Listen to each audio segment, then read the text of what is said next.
versus Cloud9. They'll be on the blue side as they'll ban away Aatrox once more. Cloud9 again with the Scion, so maybe looking at a pretty similar start to this draft at least, Spawn. Yeah, and I wonder what the side selection is, whether it's the fact that Kai'Sa right now does seem to be incredibly strong. I thought that the counter pick for Kira was important. I think that whilst that laning phase went poorly, could have certainly gone worse if he was in the counter matchup. So it's pretty, I think, interesting that, you know, not all that much changes. They do give them choice now, Urgot or Kai'Sa, to ban away, given the fact that they've taken away the Urgot counter pick for Licorice, which of course is the Aftershock Lissandra. So certainly showing that they do have some ideas here, or they could just trade it. Yeah, Cloud9 thinking, you know what, we'll happily trade. We'll just keep the bans the same, keep Diamond off of the champions he's played. In fact, he has to play another new champion because they banned Nocturne away from Blabber on their own side. But we'll see what Gambit do want here. If they take Urgot, Cloud9 are 101% taking Kai'Sa, but Urgot's still a very good first pick. Yeah, it certainly is, and I think that right now you can just take Kai'Sa and Kindred potentially, have a good jungle matchup, because Kindred does seem to be quite powerful on the current patch. We've seen Blabber play it against the Urgot already, and over the course of the game, learn how the interaction works, so he should be able to navigate that one a little bit more successfully. And it gives Cloud9, once again, a response of a powerful pick. Alistar. Huh, interesting. I wonder if they won't take Kai'Sa here, though. We'll have to see what Cloud9 do want for themselves. Looks like right now Reaper talking to Sneaky, so maybe just discussing, you know, if we give them Kai'Sa, what do you want to play? Already played Draven one time around, and Cloud9 starting to really change the playbook. Mark said don't show new stuff, but they picked Akali for the first time ever this tournament. And I wonder if Licorice plays at top lane, whether this is something that he thinks is a very good matchup. There you go. Solo queue scouting, I know. He's been rampaging through Korean solo queue, is one of the few players from the West that's challenger over there, and I know he has been playing Akali from time to time, so perhaps you're right. Maybe thinking that that's where he wants to go with the 1v1 matchup. Gambit, though, are going to take Varus, and looks like TK may be lined up. What I was going to say is now you can still take Kai'Sa if you want to. Then you can hide your last pick for the other end of the flex, whether it's Akali top or Akali mid, and guarantee a good matchup. First picking jungle out of this rotation wouldn't necessarily be a bad thing. Neither junglers have been picked up so far, pastry time, so I think we're going to go fairly far down the lane in this regard. Have to think so as well. And just for the quick check, I believe this is the first Akali all year, actually, for Cloud9. So I've not played a lot of it at all in the matches they have played. But there is the Kai'Sa we expected from Cloud9, and we'll see what happens here in Phase 2. In saying that, it is difficult at the best of times to get your hands on Akali. Around the world, she is one of the most heavily banned champions. There seems to be some good matchups that you go towards. Ryze, LeBlanc, Zillion, as well as Galio have all been shown. Top lane, especially if it's going to be an Urgot matchup, I think that there are certainly ways that Urgot can win that one. If you're able to chunk her out, you can pull her out of the Shroud.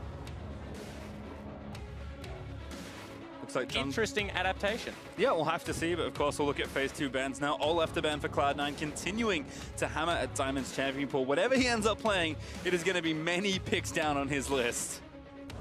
And that's interesting, right? Because you think that when you have a look at Blabber's champion pool, he wants to be on something aggressive. And Diamond's played the game for such a long time, so you would think that maybe in a tank versus tank or a team fight matchup, he could gain an upper hand. That game one performance was very impressive from Diamond for the first half of the game. So I think that this is a strategy that I wouldn't necessarily think would be employed by Cloud9. Ghana, again, Cloud9 is picking on the jungle, and Gambit on the other side, banning away tank tops, because you know what? That, like you said, it could still be a flex pick of the Akali if Jensen wants to take the Assassin for one of the rare times he has all year long. Well, the thing is as soon as you lock in, you know, not Braum as a support pick, Ornn Kai'Sa just becomes obnoxious to deal with if you have low mobility backline. And Kira doesn't necessarily play the highest mobility mages in the game, you know, more known for these things like Orianna and Nivea.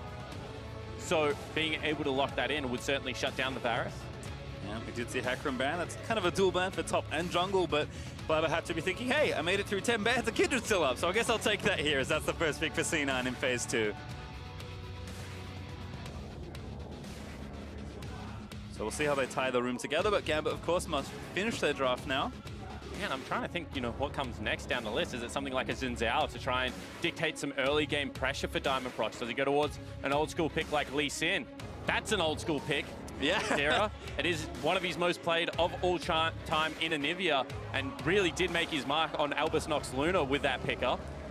So and blind picking it, especially given the fact that we think that it could be a top lane Akali, is a bold call. I mean, they don't know either, so as far as they're concerned, it's also blind, even if Jensen does end up playing the Akali. Throwbacks continue. Jarvan hovered there briefly by Diamond, but we'll see if he settles onto Zac here. Can be tough to take a tank versus Kindred, and is going to take Poppy jungle. Huh. I like that. Can stop the engage coming out. They have a very control-centric composition. Front to back, they will be able to shred through if there is no tank in here. They do have to worry about, you know, potentially some good flanks coming through from whoever the Akali player is, not to mention the fact that there could be not a bad 1-3-1, but I guess Tahm Kench really does attack that. So I think the Poppy pick here actually makes a lot of sense, Pastry Time. If they can't force with Zeyzal, if they can't get sneaky into the backline, no one really going to be able to deal with Varus and Ivia from this composition. Yep, Poppy does a great job blocking a lot of the jumps and dashes on the Cloud9 side. Last pick, though, is Victor. You can see Reaper giving his top lane a big thumbs up, says, Licorice, you've earned it. Here's a carry. We'll see and get us through here to game number 3 with yet another win. But Gambit, I feel like actually drafting a very strong comp for them, not just based on what is kind of present in the metagame right now, but the way their style works and their comfort works. I actually really like what they ended up with, which is impressive given how many bans Diamond ate in this draft. Yeah, absolutely. And I think that given the fact that, you know, you got a short-range 80 carry or marksman coming through for Sneaky, it's going to be difficult to attack turrets. So Kira going to have a field day here. They also have the Poppy and Ivia composition, which once again, I think it was Albus Nox Luna ran in their play-in stage, that time in the top lane. So some innovation coming through for the first time. This is what we finally wanted to see out of the Gambit lineup. Give us something fresh, try and shake up Cloud9, try and change their play patterns. And I think they've managed to do that. I think so as well. So we'll see what happens here in game number 2. It was dominance in the top half for Cloud9 in so much of game 1. Looking for a potentially similar trend here as well, with 2 counter picks on their side, plus Blabber back on Kindred for a second game in a row. So coaches and sports staff will settle into their positions and watch their teams move out at level 1. Because the big thing is, normally when you play Poppy, you can't gank mid lane. It's actually one of the hardest lanes to gank, you know, not many walls. They have to seriously misplay for you to be able to get it. With an Ivia, you can gank anyone, anywhere as Poppy, as long as an Ivia forces them in the right direction. So Jensen is going to have to be clued in, because seeing Poppy, you would assume low pressure. But there is a lot of chain CC, there is a lot of damage. Pre-6 that comes out of both of those champions. And Kira is a master at the bird. Gotta be careful. Sometimes the Poppy just rubs her boots. All of a sudden, she's top speed running into your lane, and you're dead. We did see this, I believe, already from Gambit in MSI, running the Poppy and Ivia. Like you said, when you have a player with so much individual mastery on the champion, these are the things you can't afford to do. And if Cloud9 weren't thinking about it or aren't prepared, they will be swiftly punished. In fact, Jensen has heal over cleanse. We'll have to see if he gets punished for that at all. Yeah, that's really interesting. Whilst Kira has the luxury of being able to pick up the spell book, you know, not going towards something like a Comet for the laning dominance, wants the freedom to be able to swap out some of the spells as the game progresses. And on runes, also Licorice, we did see the top Akali, but a little different from maybe what we've seen in mid lane. He used to be a bit heftier in these matchups versus Urgot, so his primary resolve with Grasp of the Undying actually is the keystone. Yeah, and that makes sense to me, because when you play against Urgot, you're pretty much playing against a melee champion that wants to dash in, use the shotgun knees, so we'll have a chance to stack it up. Not to mention the fact, did he just get the ward? Yeah, he's going to get the ward. I hate this champion.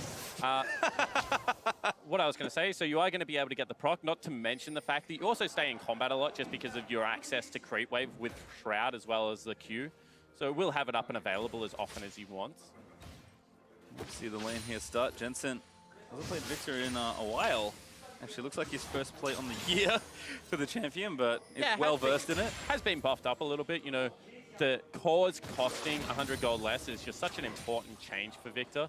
We were talking about, you know, futures market and things like that helping him out a little bit, but I think this is what needed to push him back in. He also had some pretty lame keystone choices, to be honest, but with Electrocute being nerfed down, you do have a much better trade window when you take something like an Aerie. So I do think that he is in overall a much healthier position than what we've seen.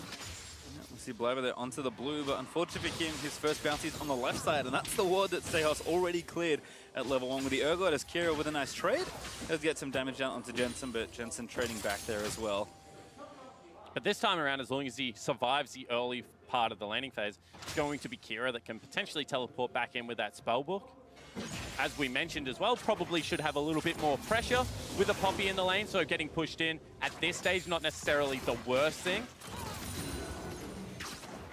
Blabber on this first scuttle. It's not the one that's with the extra value, but he'll take it regardless, as he was on this side. Actually already see an early back from Diamond, has boots 1 to make sure he can use the keystone that he brought to battle, which is of course Predator. And we might actually have a race for this scuttle. Jensen pushing us in does give Blabber somewhat of a window, but Diamond is running there, and top is pushed on the side of Gambit.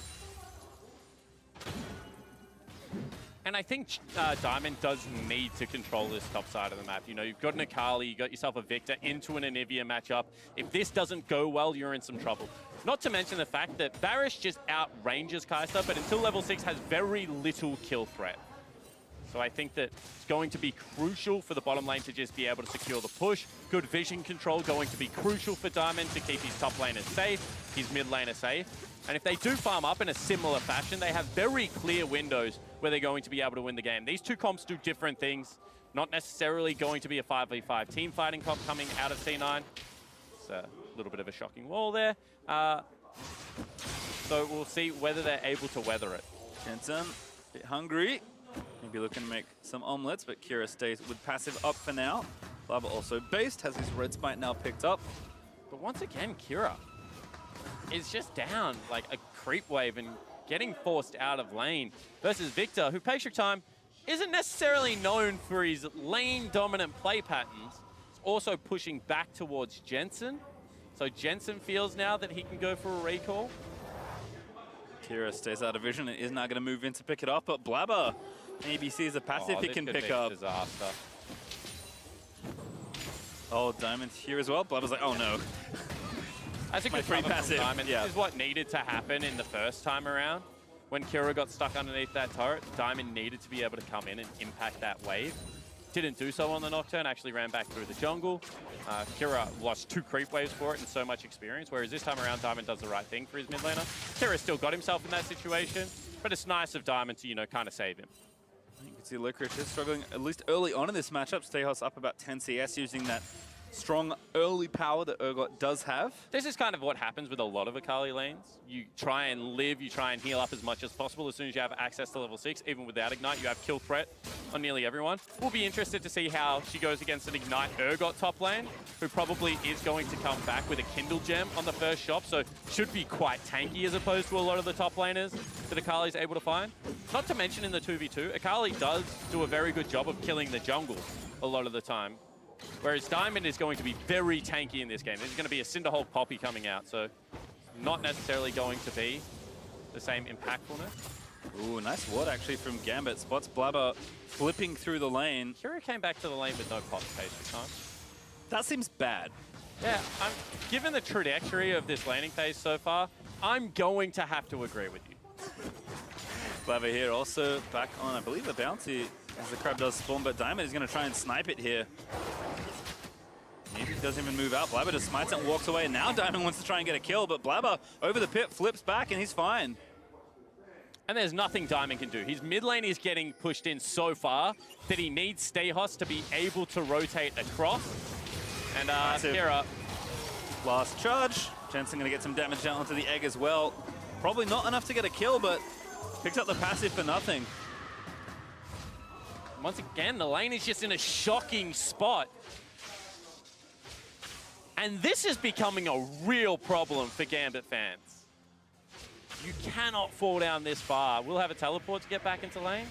Oh. But again, Jensen just trimming the wave, keeping it back. I mean, this is what he was known for so long. Building up big CS leads just by controlling the wave and outlaning you. Has not done that for quite a while all year long, but is really giving Kira the hands in these first 2 games. As Logic does TP back down the bot side and Chunk and Sneaky away. Does have his heal, holds on to his cooldowns, but he's probably going to be forced out of this lane. Licorice again. That's perfect execution 1 into Shroud. Stayhouse knows what's up now. Does get the flippy around, needs to try and flash out of the way, but Blabber here. Ulti is going to miss. Licorice maybe looking to go back through, but Stayhouse flashes out to safety. Does get the flash, but survives a 2v1, which is very good, because right now, if you are the Gambit lineup, you must be able to win bot and top very hard. Mid lane is going disastrously. Kira now with the ultimate, if he gets a blue buff, will be able to secure some more farms. Stayhos sticks around. Good vision here from Gambit, though. Does mean that Stayhos will be safe, and Licorice not that healthy. Although Ultimate being down means he's probably not in too much trouble and still going to try it. Back into the Shroud. Stayhos uses his dash away. Blabber going to dive him. Looking for the first blood one more time, and he's going to grab it. Yeah, and that's just greedy from Stayhos. Wanted to still challenge the minion wave. Didn't think they could get on top of him. However, Blabber's willingness to burn summoner spells and generate advantages once again comes up crucial for Cloud9. And this time we'll see if Licorice can have a different looking game. Still had a good poppy game in game one, mind you, but now on a champion that can really snowball things over and is getting the attention this time for Blabber. As we'll take a look at our Acer Predator replay. Yeah, and Stayhos just thinks that he's going for the mark. That Licorice does the right thing, pulls his jungler back up, gets the maximum distance on flash dash there. And I mean, that's a pretty easily executed gank coming across, and unfortunately for Gambit, their mid laner is now losing. Their top laner has just been equalized after a very impressive early game. Pressure once again on Logic and Edward to be able to make this game work. And looks like using that bot side pressure to bring Kira and Diamond over. Defense already mounting for Cloud9. Those sneak in Zazel back off. Blabber's on this side of the jungle, and Jensen is going to move back around as well. Once again, a wall not connecting there for Kira. And now Kira is very slow. He doesn't have boots pastry time. Doesn't have passive either. Does have his flash, but is already getting ulted by Jensen. Zazel looking to make the combo happen, but Kira does find the good flash. Stun chain there onto Blabber, but he flips out of there and still has Lance Respite going. Here's the Tom Kent. Blabber burns the ulti. Jensen now fighting on the other side, but Gambit, they found the collapse. They'll devour Blabber, and Logic grabs himself a very important kill. And Gambit fans breathe a sigh of relief. A very nice flash secures himself a kill. It's onto their 80 carry. Logic now has potential to carry out this game. That's the person they needed on 20 CS ahead. Now grabs himself some extra gold as he grabs that kill. And even the bot tower getting low. Diamond actually comfy in the 4v5 to try and 5v4, sorry, to translate onto Dragon. Licorice though looking for some solo action. Flips around, doesn't land the shuriken though, and again deals some damage down. Logic with a great chain of corruption. Zazel on the front side, but he's got no ulti and no flash. He's got Ignite. Sneaky forced to burn the heal, but Edward devours him up. That's going to be another one. This time it's Kira that grabs it. And a kill and assist, exactly what this Anivia ordered. Now all of a sudden, Kira also is feeling pretty good about the pickup. The utility of the Anivia coming up massive, and the bottom lane turret also very low pastry time. So this game on the bottom side of the map could explode at the moment's notice. Gambit have done a great job of sticking to their guns down here in the bottom side. They had one pressure point left after that gank and the double summoner spells burnt. Kira looked like he was in no man's land. He looks like he's between three members, but a very nice flash means that they're able to combo out onto this Kindred, and maybe forgetting about the Tahm Kench ultimate because it's not really used as a combat ultimate in these kind of situations all that often. Blabber goes down, rookie mistake there, splitting for the rest of the team, and then leads to this play, which is arguably bigger because this is Logic in the 2v2 showing how dominant the Varus can be. Zazel obviously not having the ultimate available means that he's taking maximum damage to the entirety. And giving it over to Kira means that he's now in a situation where that 30 CS discrepancy is still massive, but not as impact. Certainly softened by all the gold he got, and Gambit got the Infernal off the end of that play as well. So grab the first Drake, and it's a spicy one as Gambit looked to mount a small comeback here in the early game. It did look like, once again, Cloud9 had the pressure, and they will continue to try and snowball. Licorice is going to dive in. Maybe fancy themselves a tower dive. Stayhos no flash right now, going to get flipped back on. The Shroud down. Power hit tags him, and Blabber not quite in position to finish that off. But now Stayhos's job is to just not die. He knows that all the pressure is coming topside. He knows that there's no summoner spells from Zazel, so very hard force on the bottom side of the map, especially against the Tahm Kench. So Stayhos needs to play this one passively. They will be able to swap the turrets after this one goes down, so as long as he doesn't die, in the next 45 seconds, his job is accomplished, and Logic is now huge. Yep, gets that gold. All that solo first turret gold, feeling real good for the Varus, who's swiftly running towards that play to the Ruin King. Diamond here, going to clear out this ward. You can see Kira with a bit more mana, a lot easier to clear out the wave and just ignore the Victor from trying to harass him. Despite, again, that CS difference still very good in Jensen's favor. Kira can now push the wave and leave, which is exactly what he wants to do with Diamond. Yeah, and since the changes on the trading pattern of Anivia, now you can't just ulti E immediately. Honestly, Anivia is kind of 1 to 9. Just sucks. You need blue buff. You need to be able to get some points in your other abilities. It's no longer enough to just be able to ult-E someone and have a untradeable window. So Kira being down this far, it is a pretty big deal. He missed a lot of ECCS. He was forced out in situations that I don't think he should have been. But it is important to note that Anivia is a very good champion at this stage of the game. You know, as soon as level 11 comes through and Rod of Ages is stacking up, he is going to be in a power position. One more death, you know, maybe that swings back around again and Jensen regains control of this lane. But for now, the wave clear is going to be pretty oppressive coming out of the Anivia. Yep, you can see that swap from Gambit as well. He's going to try and force down the next turret here. Cloud9 trying to play catch up, but Kira's actually doing a nice job solo pressuring the mid outer as well. Jensen with the blue buff should be able to wave clear happily, so that will force Kira away, but Stehos here to cover. Jensen is actually going to have to flash that stun. A very good flash. And the good thing about Anivia players is based on how they angle the wall, they're able to force you to walk a direction afterwards. Jensen gets tunneled into where the stun was going to land, has to burn the summoner spell, so even more pressure being exerted.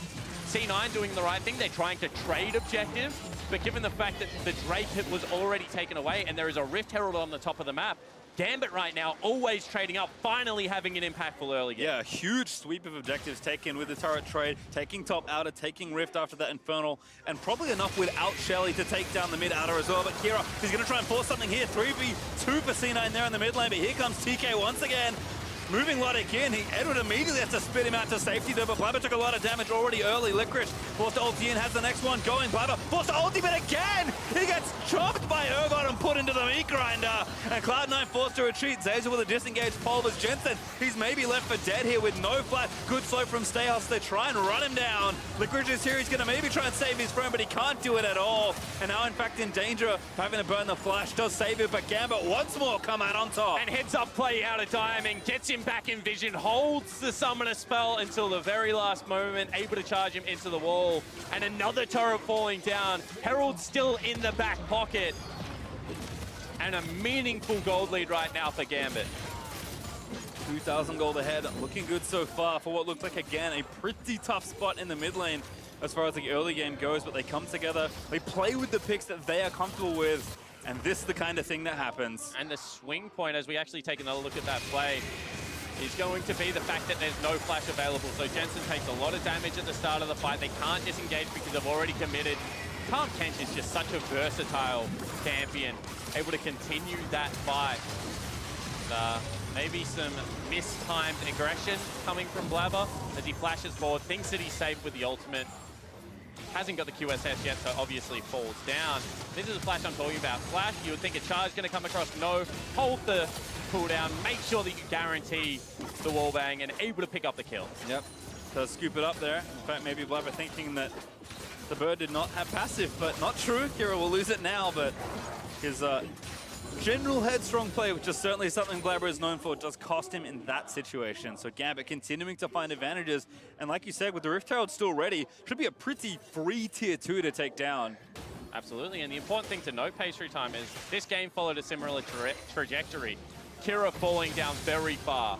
Sneaky looking like he was surviving, but the difference this time around was with Varus, you have pressure on the turret. And with that pressure vacuum, they were able to just continually draw people down into the bottom lane. Edward, he's fine. Continually able to draw people down into the bottom lane. They got a couple of skirmishes that went in their favor, and they started stacking up the neutrals. Game one, Stehos had the advantage. Diamond was able to get out ganked, but they weren't able to really convert it into anything. The game was being played much more heavily on Cloud9's side of the map. This time around, they were able to secure themselves those objectives. Second dragon of the game. And without another mid-game team fight going awry, Gambit look like they have control. And unlike last time, Gambit actually ahead when that team fight does roll around. And the next Drake will be Infernal as Gambit continue to lock down those big neutral objectives. Still waiting on Diamond's Herald. It's looking to run out pretty quickly here. So he's going to have to pick a spot for that pressure soon as C9 camping some brushes, hoping someone takes a lazy path through the jungle. But Gambit just through the lane, probably going to channel Shelly here and look to try and pressure this tier 2 turret. Yeah, there's kind of two ways that you could do this. With the wave clear, they're probably guaranteed a charge onto the mid lane turret, so they could drop it here. The other thing you can do is try and drop it behind your Urgot and see if he can generate any pressure. As soon as they see people on top lane turret, They just drop it mid lane. They've already cleared out this wave, and if the rotation doesn't come any quicker, this is nearly a turret take that's going to go down. Yep, move Stehos from top as well. So full fight for Gambit. +1 there as the charge does come through from the Herald. Kira looking to lock down. Jensen finds the stun. Zeyzal trying to deny them out as he dives into the back line, but Shelly's still up.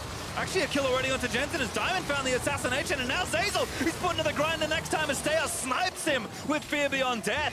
And Gambit are just going to pressure this inhibitor turret now. Licorice forced to ulti away. And Kira coming up clutch in these team fights, gets the two-man wall, and because Diamond was on the front line, Zeyzal can't find a way in. Gambit break the base, and they're in firm control. Won't pressure too longer, only 10 seconds on the remaining respawns given how early we are into this game, but Gambit just bust open the midsection of the map and now translate towards top. Looks like Abyssal Voyage was used to just make sure the minions moved in the right direction. And Gambit's strong mid-game is going to be very strong when the 20-25 minute mark rolls around. I mean, it's strong now, and the difference between this fight is it's all on their term. Spellbook uses heal.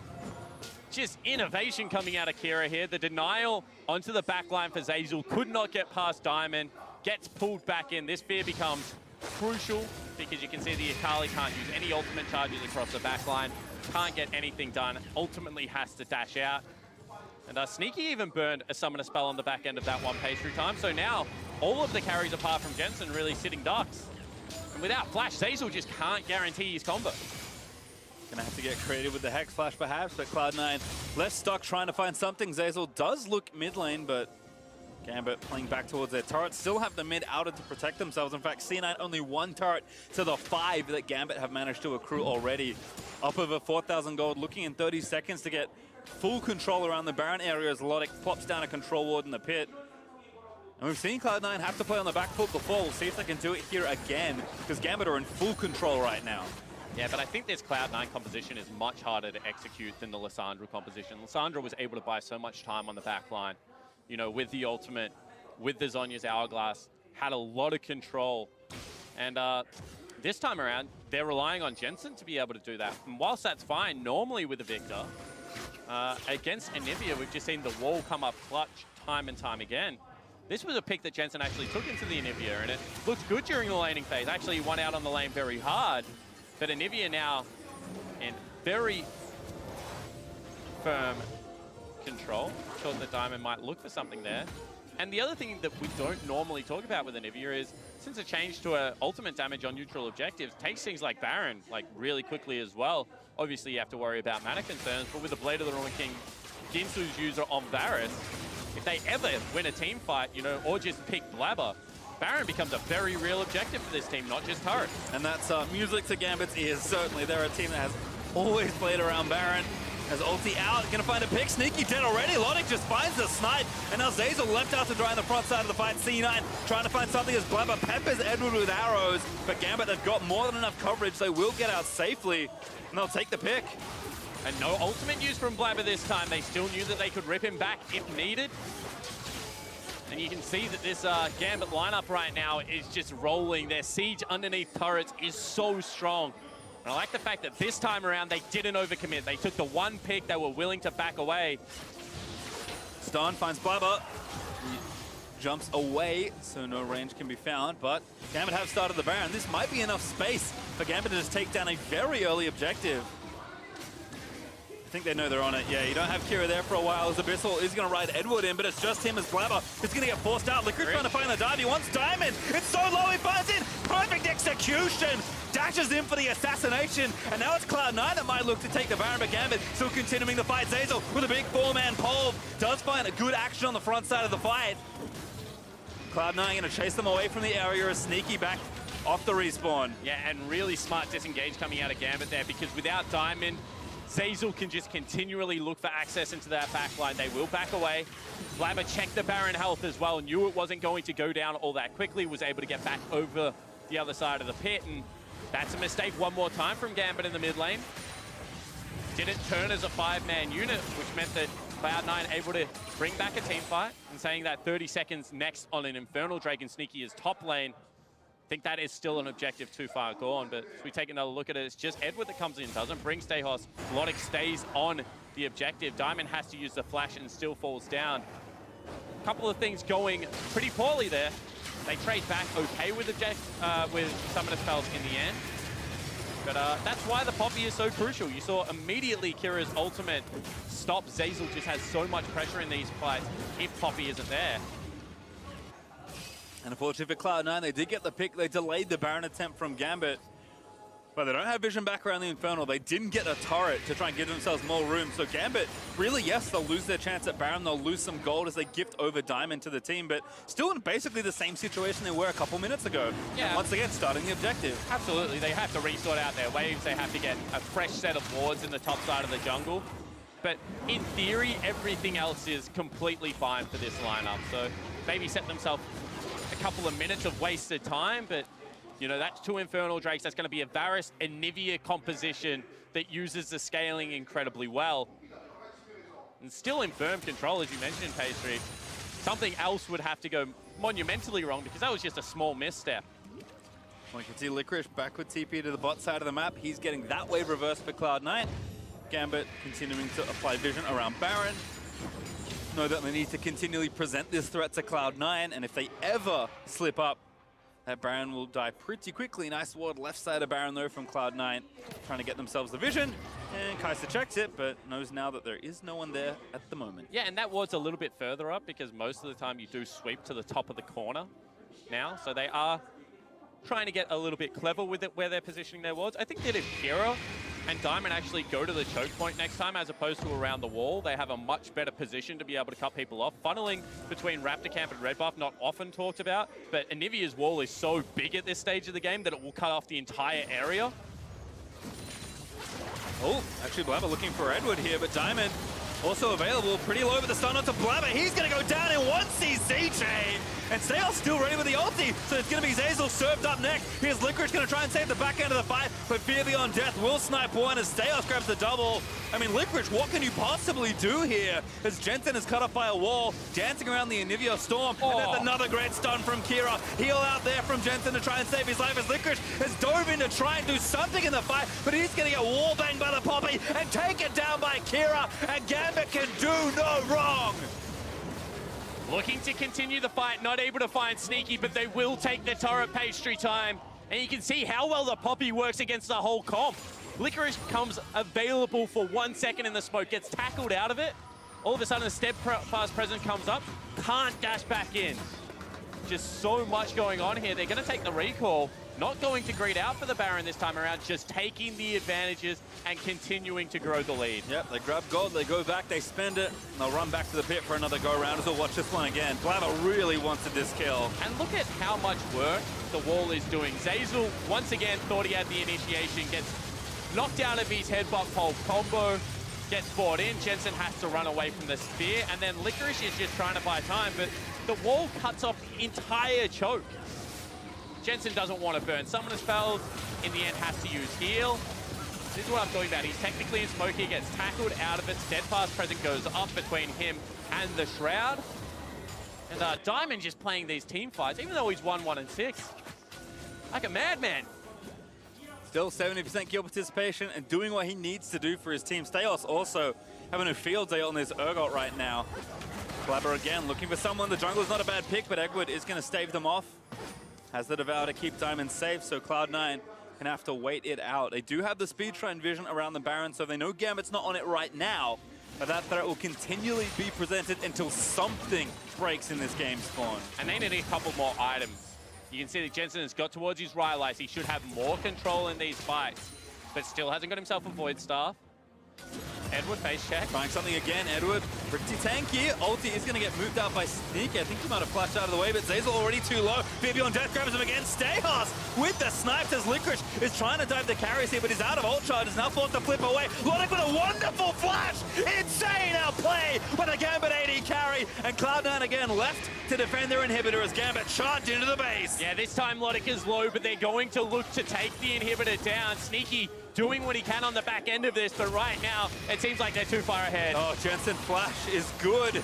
But again, the wall plus Poppy threat was there, and now Stayos is just going to die to the Nexus turret. Blabber, he's ready to defend. He's got his ulti. They might actually find a counter kill here. Stayos finally goes down as Blabber puts the respite up at just the right time. And Gambit, have they gone too far again, Spawn? Looks like that's the case. Sneaky doesn't have ultimate.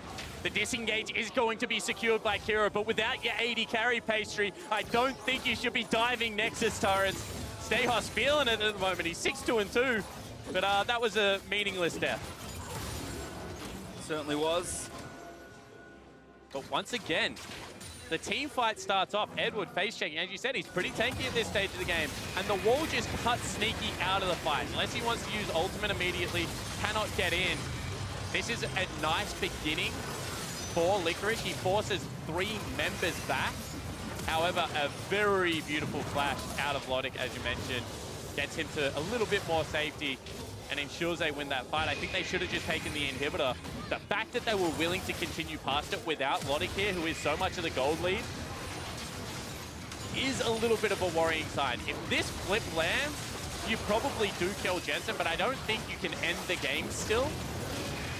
And if it misses, then you get forced out of the base. Once again, you give a small advantage back. And it's not losing them the game right now, but it is just making the game become a little bit more protracted. Sneaky's picking up half items here or there. Once again, if he gets towards the 3-4 item mark, this is going to be a difficult game to execute upon. And not habits that Gambit want to build, given that we could be in for a long series. And with the stakes so high, Inhibit mid also still up, so Cloud9 didn't even lose that and open up an additional bit of pressure. However, check the right-hand side of your map. Infernal up in under 10 seconds. Ooh, Gambit will stack their third if they can take it. I feel like Cloud9, they have to fight. You have to give? Yeah, you got to give. Feels so bad to give here. I mean, I agree, but there's no way in like 2 items plus components you're going to be able to win this team fight. I think they use it to control vision, continue to try and buy some time. Because really, that's what you're doing. You're racing against the clock. You won a game against Elder Drake Baron. Triple Infernal whilst a hassle. Till the Nexus goes down. Certainly does not win you the game. Heard it here first. Just a hassle, folks. Because Jensen barely going to miss out getting slowed, but Gambit again, back to the scene of their last crime. Cena ready with a potential flank play, Blabber. And you see they've learned their lesson. They can't move through that choke point. Kira not in vision.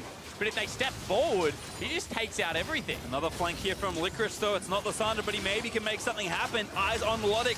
Inhibitor will fall down. Cloud9 do not live to defend it. Diamond in, but it actually get knocked around. He's dead. That was too far forward. Now 5v4 for Cloud9. And he put up the steadfast presence. He thought that he had a way to deny the engage. But as soon as that happened and it fell off, then Zazel was just waiting to take out the whole team. Diamond has to go forward. Cost him his life, but once again, Cloud9 just buying time. I feel like I keep going back to it, but Gunblade, you know, QSS finally there for Blabber. Do they just actually try and take this Baron? They've got less than 20 seconds, but they are going to try something here. Gambit must defend, and Nivea not bad in this spot, but the Baron is dying very quickly. They're going to go back in. They look for the engage. They find Stayos. The wall cuts off half of Cloud9 as Licorice taps into the backside of the fight. They're actually going to try and cut him off. Licorice, he's just buying time. He's on to Logic. That's Cloud9 Baron. But Licorice, can he magic his way out of there? He's dancing around his shroud. PE1 over the walls. He flushes out for the rest of it. And C9 needs to run. Abyssal Voyage there. He's going to try and cut off Sneaky, but he KIs away. Still dead though as Logic finds a snipe. And Jensen is just going to try and cut them off. A good flip from Stayos, but he's been left out to dry by the rest of his teammates. Zazel re-engaged. That's the kill for Cloud9. And Kira just couldn't go with the team, not that mobile. Cloud9 take the 1-for-1 trade, take the Baron, and pastry time. They might be back in the game. I mean, it was, what, 5,000-6,000 gold ahead from Gambit at one point in the game, and Cloud9 have cut it all the way down to about 2. And somehow in this game, they're the first team to grab the Baron. Take another look at this one. Really nicely played from Licorice. He creates so much space. I said he's not the Lysandra, it's going to be more difficult. But in this situation, the only place to go is forward. Zones Logic from the entirety of the fight. As long as Licorice is there, Logic cannot attack anyone else. And because Kira goes into the pit and doesn't choose to flash the wall immediately, he is not in the fight. So Gambit continuing this is actually continuing a 3v4. And Stayos realizes that way too late, has gone over-aggressive for one too many times this game. Cloud9 can start believing again. Yeah, I mean, they hold on to Baron on 4. Sneaky did die, but he's 3 items for Jensen.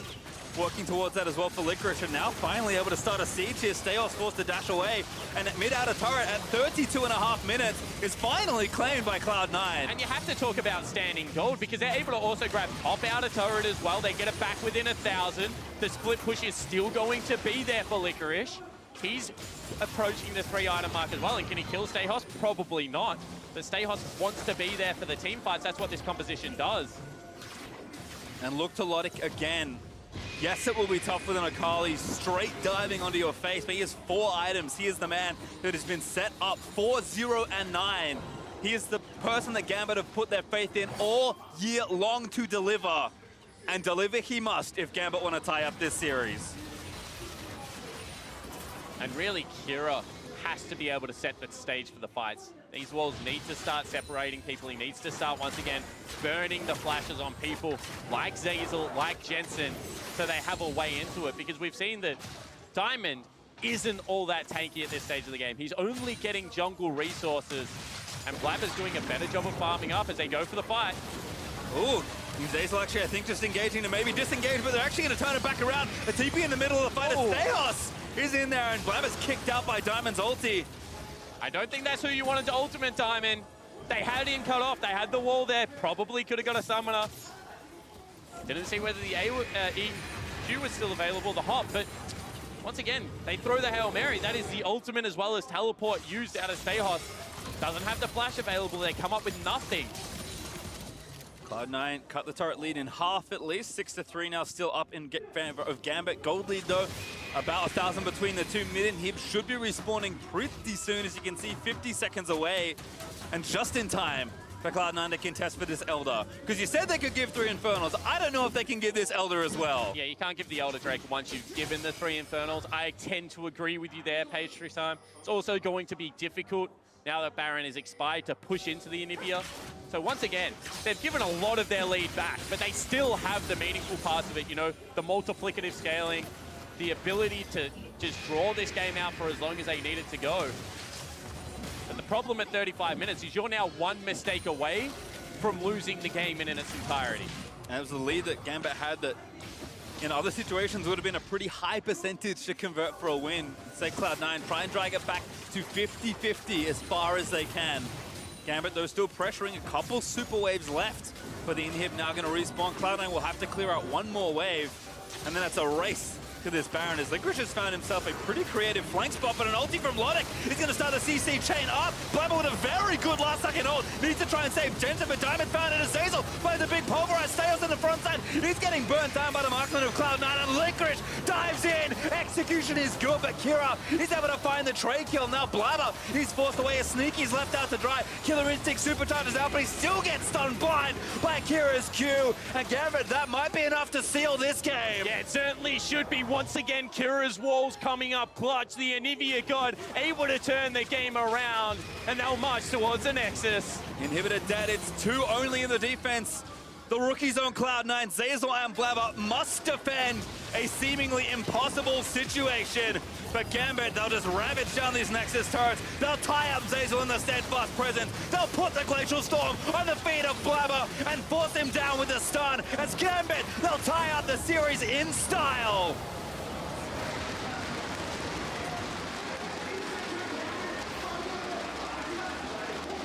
And all of the win conditions that Raz highlighted at the start of the day, the innovation, the carry bot lane, and ability to neutralize Licorice were all there in that game for Gambit. They turn it around. I mean, with a couple of less deaths in that early game, that is an mid-game, that is an incredibly clean game. Never looked like they were in any danger of losing it, even after giving up the Baron, and that is a completely different Gambit that we're seeing now that they've gone back to comfort. It does feel like, yes, there's still that worrying voice in the back of your head saying, why do you keep being over-aggressive in spots and giving away too much? But I agree, apart from that, Gambit, when they're playing their style of League of Legends, look very, very strong. And that was with a disastrous early game on their mid laner. That was with Kira once again getting forced out of lane. I think that, you know, there are still things to improve on, and yet it's starting to grow, it's starting to build, and when you win on comfort, that confidence starts coming up, and no one would be feeling it more than Kira than Logic in this best of 5 now. Well, certainly fun as we do have a series on our hands. But for more on how Gambit picked up that win, let's hear it from our analysts. And I'm just going to go right ahead and say that my analysts are geniuses because they said 3-1 prediction with C9 not right yet. dropping at least a game because of some fuddy draft. So we'll see later. Yeah. Let's sing the praises of Gambit, though, in this game specifically. Much like in game 1, in the early game, they are proactive. They try and make things happen. And I think this was also the key after that game 1 to do that and do maybe even more of that than in the first game. Yeah, I really enjoyed it just based off what we saw from how they played around Anivia. Remember, this really felt like an Albus Nox Luna composition from the members, Kira and PPP Stales. Poppy, Anivia wall, one's wall stun, play around the mid lane. It was so frustrating for Cloud9 to really get the fight down. Gambit would coin with you. Yeah, there's Blabber. He must be the most Urgot ultimate target of all time because he always jumps forward. He's always playing a squishy champion, and he always just uses his mobility to get in range. So he's just like sitting there, this pinata, and he always gets popped. So before this segment, Mark told me, you know what, I'm going to really praise the Gambit for doing well, and I'm going to be careful not to be too hard on C9 for it. And now you go off and you're immediately Can't do it. like crucifying do it. Blabber. Well then, tell me what you disagreed with in this draft, Mark, because it looks to me like they did get a couple of components that are good for them, like the Kai'Sa. Yeah, there's a lot of good food, but if you mash it all together, it doesn't taste good. That's basically what this draft is. Like, Akali flexing the top lane can make sense. You don't flex it into an Urgot that you're going to lose. Your bot lane is also a losing lane, and your mid lane is a good matchup for the most part, but it's not a supportive control mage. It is still very much a carry-oriented control mage, so it's nothing to protect a Kindred when he goes in, like we're used to seeing out of C9. So these are the kinds of drafts I did not want to see, not just because they're not good at them, but because it's showing your hand that, like, hey, Licorice plays Akali top. Yeah, it doesn't really give them focus too. I'm looking towards what Cloud9's draft actually looks to achieve. It's very much, I'll sit back and I'll wait, but who is your primary engage point? It would be the Alistar, but if you're losing lane that heavily, you're not really a tank. You Into a Poppy. Yes. So one other thing I want to mention is that, you know, we were hard on Kira. We have been for the entire playing stage. But as we look at this next replay, Raz, you said it. This is something he is used to, and it doesn't matter if he doesn't do well in lane. He wants to do this. That's why I love the Poppy pickup with the Anivia. Remember, we've seen this years in the past. You know, CLG got bopped with it. GQ got bopped with it. This is when Albus Nox Luna made their composition known where they would just have hectic team fights around the mid lane, and then Poppy stun became reliable. Because Poppy's E, you're like, well, you know, you're not going to get a fight until you look for a flank. You're more of a disengaged champion. But when you have a wall just literally built up for you, you can just go straight forest. And this is one of the big advantages Gambit will have is just different looks and comps than anyone else is playing in the world, and it's stuff that your bread and butter. We wanted to see. Yeah, this is what we want to see because, you know, Anivia is not super meta right now. Some people play against it, but they often don't always play against it with that Poppy, and those are two of the best champions for Diamond and Kira. So I really liked what they did with the draft, and they did a great job from the mid-game onwards of working as a five-man core. I agree. I also think bottom lane in general, Edward and Lodik had a much better showing. That Tahm Kench really doing work for Edward. But I do also want to highlight these moments where C9 could come back in the game and where Gambit, much like in game 1, just goes a bit too ham. Yeah, we thought this might be the beginning of a C9 comeback, Yes. and they definitely had the makings of it as they just kind of tunneled on finishing off inhibitors and greeting out for the extra objectives. And here, while you do get this, Baron's up, you can work for the Baron first, and now people are going in one at a time without any real advantage in that fight beyond the fact it's a 5v5, and C9 did a great job here. This is my initial worry with the compositions that Gambit ran, because while they empowered their bottom lane, Lodik had a great laning phase alongside Edward, you don't have that Alistar anymore. The engage isn't there, so you have to be a lot smarter with how you choose your fights, and this was a good example of Gambit really struggling to do that. They couldn't push through when they didn't have a super minion wave. Around Baron, they couldn't flank at all. They didn't know when to fight, when to actually jump in there, and how to use Poppy. So there were a lot of questionable moments that made it so, yeah, even though Cloud9 messed up in draft and were behind, they still had a chance to come back. But on the other hand, you don't expect Gambit to play it out perfectly, right? So I think maybe we give him some slack for the fact that they in the end did win this game, and they have something to build on. Yeah, and after C9 got that Baron, they actually did a great job stalling the game out. They have a Nivea wave clear, and C9 can't 1-3-1 or split the map up because you have Tom Kench collapse. So I think overall, once they did start to fall behind, Gambit did a great job recovering from there. The MasterCard player of the game, Lodek, had a much better game. He was also the guy that we said you had to keep your eyes on for Gambit. And, well, the Kai'Sa was still up, Raz, but this time they had an answer. Yeah. Power in the laning phase, and he can start his own fight. So he joined the team quite often after the laning phase. That's how they started it through mid and top lane. It was a little bit annoying dealing with Licorice, but remember he had the Hex Drinker, so he could deal with the Assassin in these skirmishes. So great performance by him. As we look forward, Mark, what are we looking towards for C9 and for Gambit? Well, I think the big thing for me is while Lodek is working out well in the bot lane, the mid lane is still a massive concern for me over the course of a 5-game series. It's great that they won this game, but if you look at the jungle proximity of where Diamond wanted to be in this game and where he was forced to go, he was actually mid the most this game. And in the Anivia Victor matchup, that's not really what you want to be doing because it was defensive. He was always around mid protecting Kira who was losing instead of snowballing that Urgot who was crushing topside or snowballing this Varus that was crushing bot side. Instead, it was mid and defensive. And that's concerning that this is the second game in a row he's been forced mid way more than he wants to go. Finally, is there reason for C9 fans to worry? I don't think so. I think they'll come back with a better draft, and if we're in the same situation where Kira is getting bullied around a little bit more, then early game will get prioritized. All right, fresh start in Game 3. A spot at the World's group stage is on the line as C9 and Gambit are tied at 1-1. Find out who takes the lead.